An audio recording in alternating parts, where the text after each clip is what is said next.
How do experts treat geographic atrophy, or GA, secondary to AMD? Explore clinical reasoning and real-world considerations that guide retina specialists. Here are their insights, reflecting on personal experience and the evolving approach to GA treatment in modern ophthalmology practice. This episode is brought to you by New Retina Radio and sponsored by Apellis Pharmaceuticals Inc., which is responsible for its content and compensated the speakers for their time.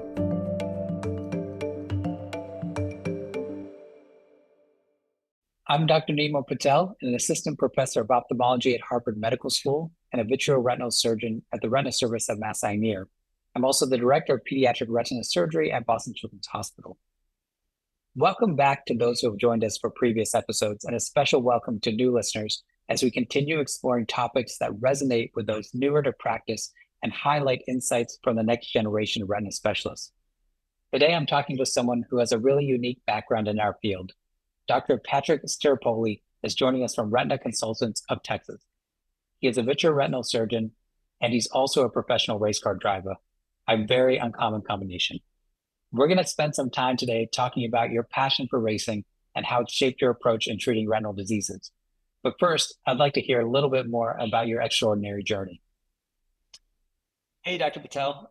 Thanks very much for having me on. It's definitely been an unconventional journey. I grew up in a third-generation racing family.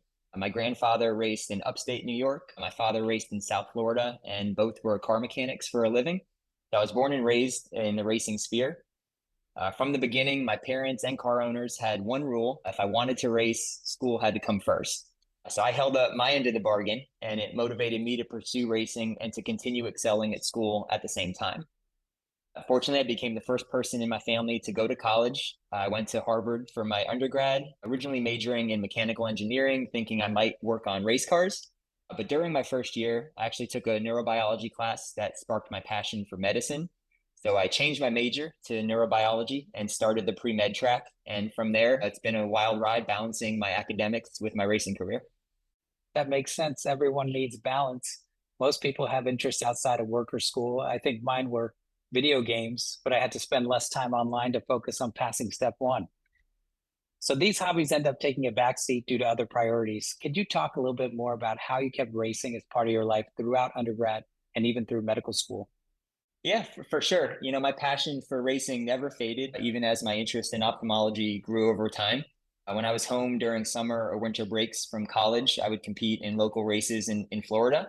My big break actually came right after my first year of medical school at the University of Miami. I saw a TV commercial for a race car driver search competition, basically American Idol for race car drivers. And my sister helped me make a video to apply. Out of thousands of applicants, I was chosen as one of 9 finalists. I ended up winning the whole competition, which actually gave me my first shot at racing in the big leagues. My first race, I finished 5th, which I think surprised a lot of people. And with that momentum, I competed in several more races. I actually took a year off of medical school to pursue ophthalmology research. And during that year, I won my biggest race at Irwindale Speedway in California. That was a national event and my first major win. So after that year of balancing racing and research, I went back and finished medical school, did ophthalmology residency, retina fellowship. From there, I moved to Houston, which is where I'm at right now talking to you, and I'm working at Retina Consultants of Texas. That is quite a balancing act. You've described doing both racing and school and medical school, but what about the disciplines themselves? Have you noticed any similarities between racing and medicine, or the ways that these two areas have influenced each other? Yeah, absolutely. I think the mentality that racing fosters has made me better at being a doctor and vice versa. They kind of feed off of each other. Both require intense focus and quick decision making.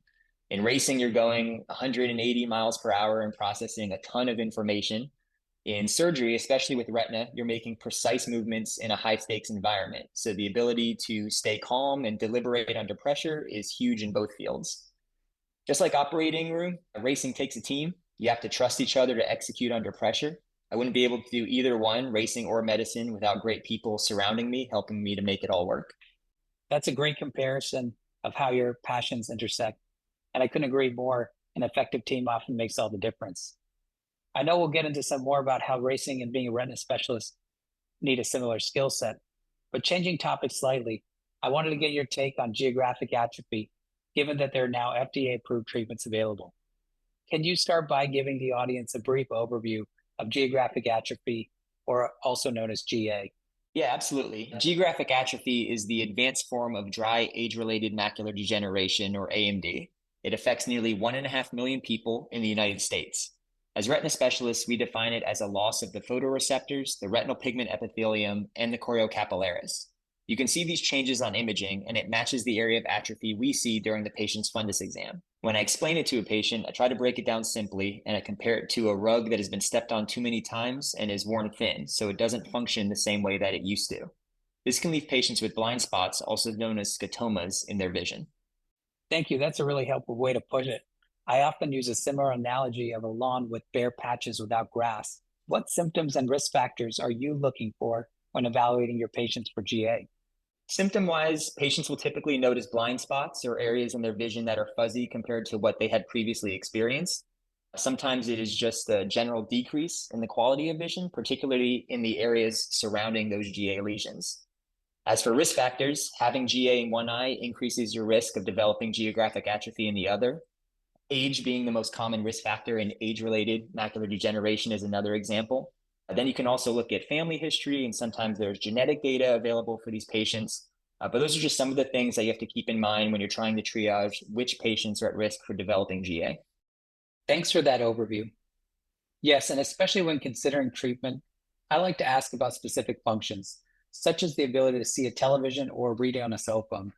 If together we establish the functional loss, the conversation regarding potentially slowing their lesion progression becomes more natural. So do you have any comparison to evaluating a patient with GA and your other job as a race car driver? Yeah, I think there's an analogy there for sure. The process of winning a race is all about taking in data, and sometimes it's something objective, like the thickness of the tire tread on all four tires, just like you could look at the thickness of the retina on an OCT. In racing, you have to listen to the driver, who's usually telling you about how the car handles in the corners. Just like as a physician, you have to listen to the patient tell you about how their vision's been changing. In racing, you're trying to make the best possible adjustment to maximize the speed of the car. And that's exactly what we're trying to do for geographic atrophy patients. So once you've made that diagnosis, why is it so important that eye care providers keep a close watch on these patients over time? When I was in residency and fellowship training, and this was before anti-complement therapies were approved, we thought of AMD and geographic atrophy in particular as slow moving, and you'd see these patients every 6 months, and there wasn't anything you could do. We now know that these lesions can expand as much as 2 square millimeters per year, and some lesions can reach the fovea as quickly as a year and a half from being identified. It's no longer good enough to just watch and wait with these patients. It's critical for every eye care provider, I believe, to check these lesions. And if you find them, get the patient connected with a retina specialist as soon as possible so that they know their options. I'll add that it's an exciting time to be an up-and-coming retina specialist like us, because we have the option to offer treatments for our patients with geographic atrophy secondary to AMD. I agree. And as the next generation of practicing physicians, we need to ensure that we've got a sense of urgency to assess whether treatment is appropriate as soon as there's a diagnosis. Would you say that mirrors what you experienced on the racetrack? Yeah, I think so. In racing, every split second counts and it all adds up. So every move you make on the track, a tenth of a second here, a couple of seconds on pit road, a small mistake, it all accumulates and suddenly you're far behind on the track. In GA, it's similar. As GA progresses, it leads to irreversible loss of retinal tissue, and intervening early has a chance to slow retinal tissue loss. Just like on the racetrack, once that time is lost, it's tough to make up. So early identification of GA is important to ensure that appropriate patients may have the best possible outcomes. So once you and your patient decide that treatment is right, what are those first steps like? How do you explain the potential treatment options and help get them started? The approach I take is to make sure every patient knows all of their options. First, I start by clearly describing how the treatments work. The complement cascade is an immune system pathway, and when functioning normally, its role is to recognize and eliminate pathogens and damaged cells. The cascade can be triggered in a few ways, but they all converge on C3. Overactivation of the complement system is associated with the progression of GA. This is where I introduce one of the treatment options, Syfovre or pegcetacoplan.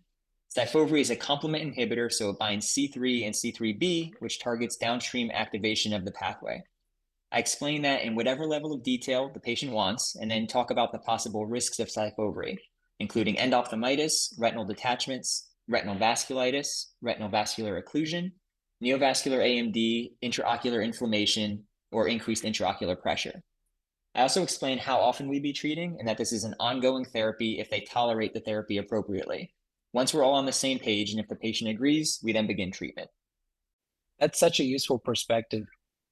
For the listener, SYFOVRE or pegcetacoplan is a complement inhibitor indicated for the treatment of geographic atrophy secondary to age-related macular degeneration. SYFOVRE is not for use in patients with ocular or periocular infections, active intraocular inflammation, or hypersensitivity. Important safety information regarding SYFOVRE will be detailed at the end of this podcast, so be sure to check out the link provided for full prescribing information on this medication.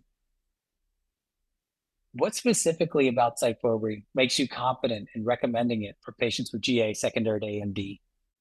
From reviewing the available studies, SYFOVRE has convincing data to support its efficacy in slowing GA and the largest clinical trial enrollment with over 1,200 patients. Based on 2 pivotal phase 3 trials, OAKS and DERBY, it has demonstrated increasing effects over time. Through year 2 in OAKS and DERBY, SYFOVRE slowed GA lesion growth versus sham by 22% monthly and 18% every other month in OAKS, and by 18% monthly and 17% every other month in DERBY. And I've seen it work. That's why I'm comfortable talking to my patients about it.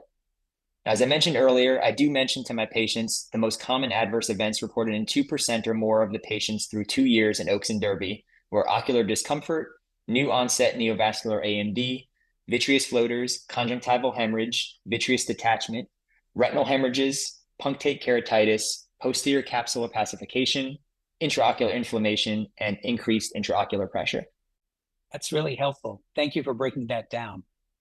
I think it's important that those new to practice or establishing themselves learn as much as they can about the FDA-approved treatments. We should also begin to determine who we may treat. Now, when you're sitting with a patient, how do you decide who's the appropriate candidate for SYFOVRE? It really depends. Sometimes patients come in with a diagnosis of GA due to AMD and have already done their research and know they want to start treating GA. In those cases, I just need to confirm they're a good candidate based on my own exam. For someone who's newly diagnosed, I look for key factors like if they already have GA in one eye, if they're symptomatic, how far from the fovea the lesion is, or if any evidence of documented progression is available. I try to initiate conversations with the patient early on and let them know about what options are available to them. That's such a useful collaborative approach. Once that decision is made, how do you walk families through what to expect, both in terms of what SYFOVRE can do and any safety concerns? Well, to flip it back to racing for a second, I think that the most important meeting we have on a race weekend is pre-race, where we go over all of the results from practice and qualifying. We take all of the observations and data that we had from those times on the track, and we come up with a strategy for the race. And that sort of lays out your path to success and determines whether you're going to have a good day at the racetrack or not. You have to have a similar conversation with your patient and their family when they're sitting in clinic and you're trying to decide whether to start treatment for geographic atrophy. You can look back at their old scans, how it's progressed over time, risk factors that they might have, discuss pros and cons of starting treatment, and then you come up with your treatment game plan. There's a lot of conversation that needs to be had and expectations need to be discussed. I always tell my patients that this is not a cure. The lesion is going to progress no matter what, but what we want to do is to slow down the progression and preserve as much retinal tissue as possible.